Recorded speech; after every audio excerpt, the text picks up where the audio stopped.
Das amerikanische Außenministerium bezeichnet die Menschenrechtsverletzungen in China als eine Form der Unterdrückung, wie sie seit 1930 nicht mehr gesehen wurde.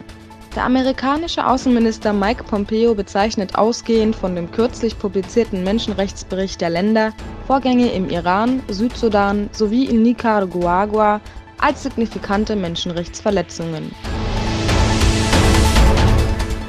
Zwei berühmte Ärzte sind in Kaschgar interniert und anschließend getötet worden.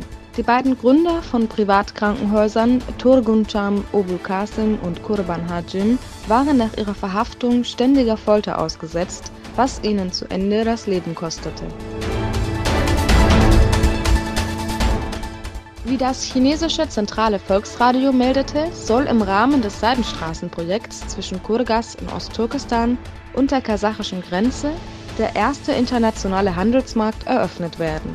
Seit Beginn des chinesischen Seidenstraßenprojekts vor 2 Jahren nehmen unterdrückerische Maßnahmen gegen Minderheiten in Ostturkestan rabiat zu.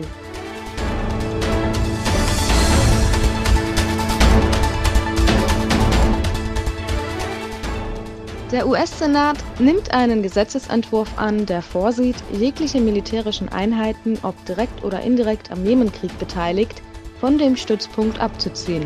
Die Zustimmung des Entwurfs wird als Reaktion auf die Saudi-Arabien-Politik von Donald Trump gedeutet. Taiwans Präsident Tsai Ing-wen kritisierte offen den chinesischen Vorschlag unter dem Motto „Ein Land, zwei Systeme“.